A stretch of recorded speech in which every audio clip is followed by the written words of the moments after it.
Legacy Moon is about to give him hell. If they on the cam, they going to jail. Getting caught wasn't part of the plan. Go ahead and smile for the body cam. You say you got your receipt, but you're trying to play a game that you can't beat. We need your driver's license if you please, or get out of the car and get on your knees. Legacy Moon is giving you the news as Mr. Officer gives these crooks the blues. Legacy Moon is about to give them hell. If they on the cam, they going to jail. Getting caught wasn't part of the plan. Go ahead and smile for the body cam. Legacy Moon is about to give them hell. If they on the cam, they're going to jail. Getting caught wasn't part of the plan. Go ahead and smile for the body cam. Now go on and start the show. Legacy Moon. Hello, hello, hello. I am Legacy Moon, and this is True Crime in Mysteries. Hey, them folks, how are you doing? Yes, I am back. I found, I looked because it was just bothering me because I couldn't find any, there's no footage. But I did find a news story on Okesha Range, also known as Seizure Lady. So I wanted to play that, so because I do want to shine a light on the victim, and I want to play the footage that I did find. So that's why I pretty much came back. So let me go ahead and do that because I'm not going to keep y'all long. I've got that and something else that I want to cover. So hey, Ray Della Lewis, how you doing? I meant to have all of this set up before I went live, but I didn't think about it until it was time to go live. So let's get into this. And the sad part about this is the lack of coverage that was on this. So here we go. And roommates until one of them flipped and killed the other one. Now the Fulton County District Attorney's Office is taking us inside a bizarre murder conviction. Channel 2's investigative reporter Mark Winnie has the murder in a Midtown townhome where the killer beat and then strangled the victim. Mark, this was in 2022. Yeah, Fulton County's lead prosecutor on this case, Cassie Hall, says this case handled by the Fulton DA's major case unit involved two stunning women so tight they called each other sister, a relationship that ended in stunning fashion, in murder. Shameria was so fun, loving, caring, giving, just goofy, smiling all the time, just down-to-earth, loving girl. The tragic story of Mimi and Mo. Okesha Range, nicknamed Mo, was so controlling of her roommate Shameria Mimi Fletcher, attempting to She's very, very pretty. Very pretty. isolate her from friends and family. It was like she had a stranglehold on Mimi's life. But when Mimi broke free by scheduling a trip without Mo, an annual trip that she had missed prior years because of this defendant, Okesha Range literally strangled Ms. Fletcher at the Midtown condo where they lived, says Fulton County Chief Senior Assistant District Attorney Cassie Hall. Now, I'm glad that we have, because the stuff that I read, I never heard that. So I'm glad that I did find this. Them folks said this reporter is doing a bit too much. Yeah, I know.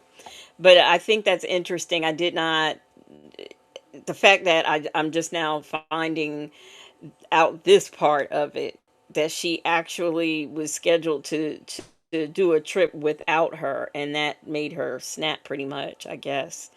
So that's just awful. she beat her where she had contusions all over her body from her head to her feet, and then after that, she strangled her to death. Prosecutor Hall says Ms. O'Rang suggested she and the victim had been play fighting and Mo kicked Mimi. I said, look, quit playing, and I kicked. but that Mimi was alive and talking after that, but that doesn't explain the choking. According to my client, no, it did not upset her. She did not have any issues with her going on a trip. Defense attorney Anton Rowe. Miss Range does, in fact, continue to maintain her innocence of all charges and allegations. Oh my gosh, I can't even. I'm seizing. Ms. Hall says Mo Range frequently feigned illness to manipulate Mimi Fletcher. And in 2 Atlanta police interviews, Mo acted as if she was having seizures. But the prosecution used that I'm sorry, but when you're clowned by the news,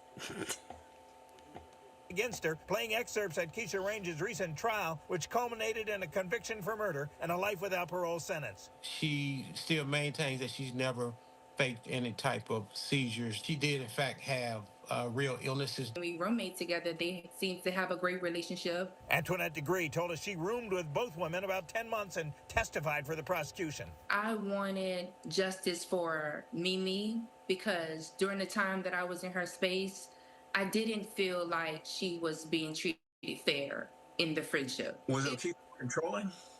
Very controlling. Ms. Hall says for years while Mo Range roomed with Mimi, Mo mooched off Mimi, whose personality sparkled so much she had been elected president of the Eta Mu chapter of Alpha Kappa Alpha sorority at Georgia State. Keisha Range didn't buy herself food. She didn't pay any rent. She didn't have a source of income. Being a freeloader does not equal a murderer. But Ms. Hall says barring a successful appeal, I wonder how long they were friends. And I don't, I'm just in confusement. How was she Well, they said she was a freeloader, but I need to know. I need to know how long this went on. This is a very interesting case, and I wish I could find just more information on it. Hey, Libra girl, Faye, them folks said I need the entire backstory on how she came upon Okeisha. That's what I'm saying. I really want some more information. I'm almost interested in sending for the reports and everything. Ooh, I wonder what jail she's in. Ooh. Anyway. the state of Georgia should be feeding and housing Mo for the rest of her earthly life. My client has Oh, wait. No, he didn't say for the rest of her earthly. Oh, my goodness. directed me to file a motion for new trial, which indicates that she will be appealing the case. We have someone that becomes literally obsessed with a friend. And when that friend started, Hey, now you know when Madam Fonnie Willis comes on to talk about you. pulling back, the only way that they could control them was to take their life. I think when you see the signs multiple times, you have to leave. Now, defense attorney Rose says he does not believe his client, Ms. Range, was controlling to the extent that Ms. Fletcher was isolated from family and friends. Ms. Degree says she witnessed Mo behave certain ways when Mimi's friends were around, and when it came to drawing attention to her illnesses, that led Ms. Degree to conclude Mo was indeed controlling. Reporting live inside the Fulton County District Attorney's Office, Mark Winnie. Yeah, I don't know. Maybe he had too much caffeine that day. I'm not sure. So just to be clear, these illnesses are epilepsy, asthma, she's bipolar, and has schizophrenia, supposedly. Those are her illnesses. But what I don't understand is if she truly had all of those illnesses, why wasn't she on SSI or something? I don't understand this freeloading part. And there's no way, if I have a friend that's down and out, and I had the room, I would offer them, a space in my home. But that's for you to get on your feet, not for me to take care of you. So I really do need more of a backstory on this. I also want to, I have another story that I meant to bring to the other live. CJ said, hey, y'all, don't forget she had multiple sclerosis as well. Did she say? I didn't hear that one. I didn't hear that one. And then I wonder what treatment she's getting in the jail. Like, are they giving her medication for these illnesses? Because if there's a record of her if there is a record that she legit has all of those things, that would have been, I think, brought up. I would think that her lawyer would have brought something up in court if she legit had all of those things. So I can't wait for her appeal, and I know she will still be where she is. So this next story that I found interesting. It was very unusual to me, and we are going to Baltimore, okay, for this story right here. Channel 2 Action News. Here we go, y'all. We in Baltimore now. And it is a story that has gone viral involving a popular local bakery in Baltimore County. A group of teenage girls going into Nothing But Cake store last weekend, intimidating the employee behind the counter before taking off with several cakes. WJZ on your corner in Overlea tonight. The owner of the store telling our Caroline Forback she wants those girls held accountable.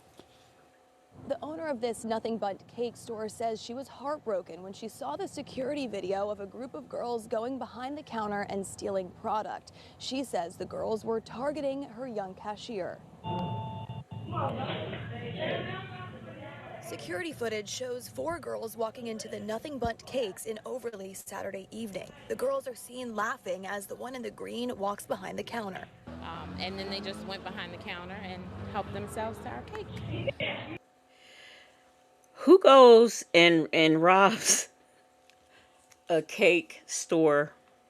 Nothing But Cakes. Who does that? Hey, Chick-fil-A gal.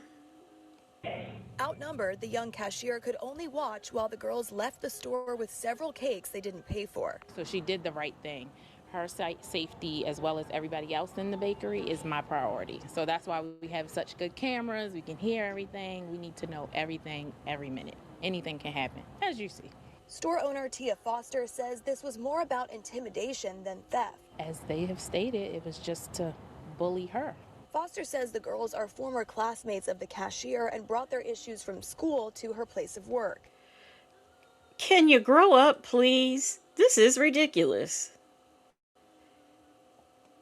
She says the police and the school resource officer are now involved. The cashier, she's very, very concerned for her safety, mental health as well. Like, nobody should have to come to work to be afraid.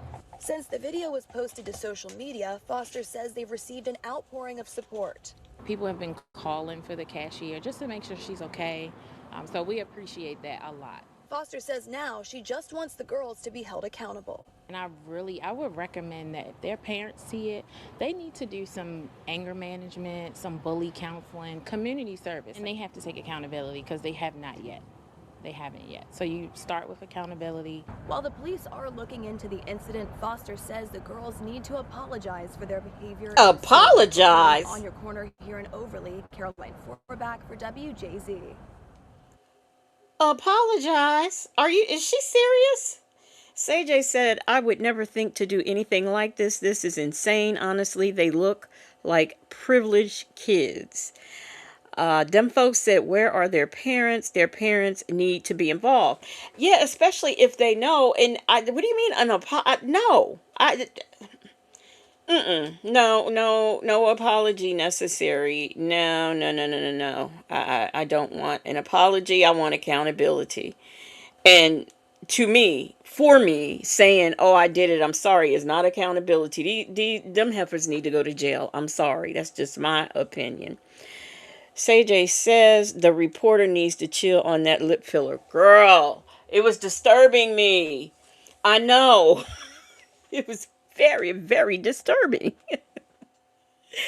But that's it. I just wanted to come back and show you guys that footage that I found, and also play that story right there, that viral story. So this is good night for real.